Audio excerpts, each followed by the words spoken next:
చట్టపరంగా మౌలిక సంక్షేమాలన్నీ కల్పించాలి. దళితుల శ్మశానాలకి కేటాయించాలి. శ్మశానాలు లేకుండా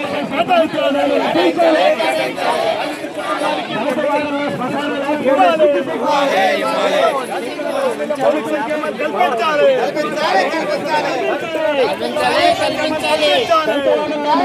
కల్పించాలి. కల్పించాలి. దళితులకు శ్మశానాలు లేకుండా 20 ఏళ్ళ స్వాతంత్రాలు కల్పించాలన్నా మౌలిక వసతి లేకపోవడం సిగ్గు. కల్పకోవాలన్నా మౌలిక వసతి కల్పించాలి. లేకుండా చేసిన ప్రభుత్వం మౌలిక వసతులు కల్పించాలి. మౌలిక వసతులు కల్పించాలి.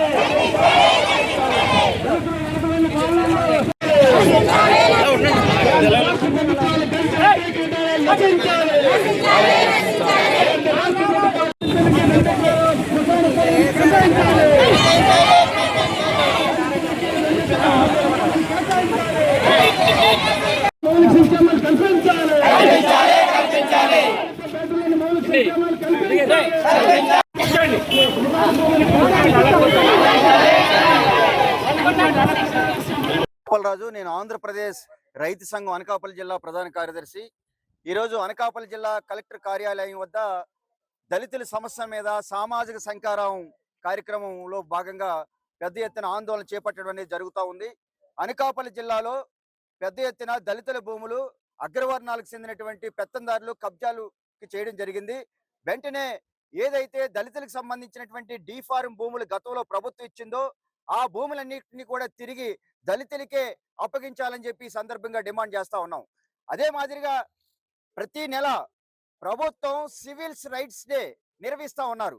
దీంట్లో పోలీసులు, రెవెన్యూ అధికారులు గ్రామాల్లో గ్రామ సభలు పెట్టి దళితులు ఎదుర్కొంటున్నటువంటి సమస్యల మీద చర్చించి ఆ సమస్యల పరిష్కారానికి చొరవ చూపించాలి.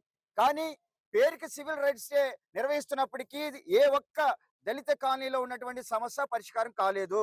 అదేవిధంగా దళితులకి నేటికి శ్మశానాలు లేనటువంటి పరిస్థితి విశాఖ జిల్లాలో ఉంది.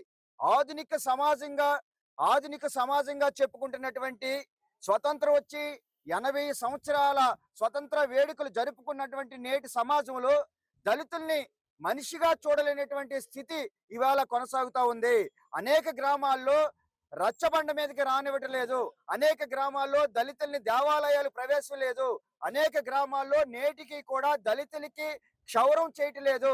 పాయికరేపేట రాష్ట్ర హోంమంత్రి గారు ప్రాతినిధ్యం వహిస్తున్నటువంటి పాయికరేపేట నియోజకవర్గం, పాయికరేపేట కేంద్రంలో ఆర్టీసీ కాంప్లెక్స్ వెనకాల గత 40 సంవత్సరాలుగా నివాసం ఉంటున్నటువంటి దళితులకి ఇవాళ అర్ధాంతరంగా ఆ ప్రాంతాన్ని ఖాళీ చేయించాలని చెప్పేసి రాష్ట్ర ప్రభుత్వం ప్రయత్నం చేస్తా ఉంది. ఈ ప్రయత్నాన్ని ఎట్టి పరిస్థితుల్లో సహించేది లేదు. వాళ్ళందరినీ కూడా అక్కడ నివాసదారులుగా గుర్తించాలి, వాళ్ళకి పట్టాలు ఇవ్వాలి, అక్కడే ఇల్లు నిర్మించి ప్రభుత్వం వారిని ఆదుకోవాలని చెప్పేసి కోరుతా ఉన్నాం. ఈ సమస్యలన్నీ పరిష్కారం కోసం ఈరోజు గౌరవ అనకాపల్లి జిల్లా కలెక్టర్ గారికి వినతి పత్రం ఇస్తాం. ఈ సమస్యలు కానీ పరిష్కారం చెయ్యని వెడల భవిష్యత్తులో పెద్ద ఎత్తున దళితుల్ని అందరినీ సమీకరించి పెద్ద ఎత్తున ఉద్యమిస్తామని చెప్పి ఈ ప్రభుత్వానికి అధికారులకు హెచ్చరిస్తా ఉన్నాం.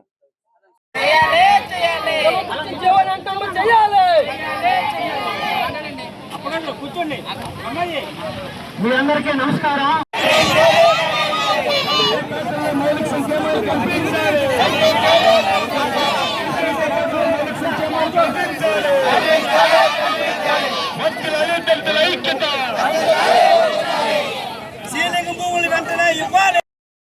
రాష్ట్ర వ్యాప్తంగా వ్యవసాయ కార్మిక సంఘం, కేవీపీఎస్, సిఐటియు 3 సంఘాలు కలిపి దళిత పేటలకు సంబంధించి అధ్యయనం చేశాం. అనేక అంశాలు ముందుకొచ్చాయి. అందులో అనకాపల్లి జిల్లాలో కూడా అధ్యయనం చేయటం అనేది జరిగింది. 24 మండలాల్లో దాదాపు 300 గ్రామాల్లో సర్వేలు నిర్వహించాం. ఈ గ్రామాలకు సంబంధించి అనేక సమస్యలు ప్రతిబింబిస్తూ ఉన్నాయి. మొట్టమొదటిది, చాలా గ్రామాలకి శ్మశానాలు లేవు. ఉన్న శ్మశానాలు కూడా ఆక్రమించే పరిస్థితి ఉంది. ఉన్న శ్మశానాలు కూడా కనీస వసతులు లేని స్థితి ఉంది. అంటే బ్రతికేటప్పుడు గౌరవంగా లేదు, కనీసం చనిపోయినప్పుడైనా గౌరవంగా ఉంచాలి అనే పరిస్థితి ఈ రోజు రాష్ట్ర ప్రభుత్వానికి లేదనేది స్పష్టంగా అర్థమవుతా ఉంది. అలాగే ఎస్సీ ఎస్టీ సప్లై నిధులు ఏవైతే ఉన్నాయో ఆ ఎస్సీ ఎస్టీ సప్లై నిధులు దళితుల పేటలకు సంబంధించిన కాకుండా ఇతరకి మళ్లించే ప్రయత్నం చేస్తున్నారు. ఇది పచ్చి దుర్మార్గమైనది. అదే కాకుండా చాలా గ్రామాల్లో దళితులు సాగు చేసుకున్న భూములకి పట్టాలు ఇవ్వట్లే. ఒకవేళ పట్టాలు ఇచ్చిన ప్రాంతాల్లో కూడా నక్కపల్లి లాంటి ప్రాంతాల్లో డీపారం పట్టాలకు సంబంధించి ఆర్సెల్ మెటల్ లాంటి దానికి తీసుకుంటే జిరాయితీ భూములతో సమానంగా ఇస్తున్న సందర్భాలు లేదు. ఒకవైపున భూములు లాక్కుంటా ఉన్నారు, ఇంకో వైపున సాగు చేసేదానికి పట్టాలు ఇవ్వలేని స్థితి ఉంది. ఇంకో వైపున గ్రామాలకు సంబంధించిన దాంట్లో రోడ్లు లేవు, డ్రైనేజీ లేవు. ఒక్కొక్క ఇంట్లో దాదాపు 3-4 కుటుంబాలు జీవిస్తూ ఉంది. ఒకవైపున ఈ ప్రభుత్వం ఏమని చెప్తుంది, మంచి ప్రభుత్వం, అందరికీ పారదర్శకంగా ఉండే ప్రభుత్వం, అందరికీ అన్ని రకాలైన సదుపాయాలు కల్పిస్తానన్న ప్రభుత్వం ఈ రోజు వచ్చేసరికి దళితులకు సంబంధించిన దాంట్లో గ్రామాల్లోకి వెళ్తే గ్రామం మొత్తం వీధి లైట్లు వెలుగుతూ ఉంటాయి, దళితపేటలో వీధి లైట్లు వెలగదు.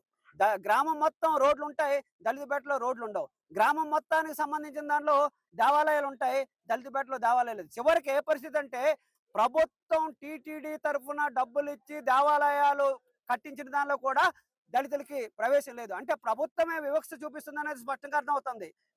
కాబట్టి ఈ సమస్య కానీ పరిష్కారం చేయకపోతే రాష్ట్ర వ్యాప్తంగా పెద్ద ఎత్తున ఉద్యమం నిర్వహిస్తామని ఈ సందర్భంగా తెలియజేస్తా ఉన్నాం.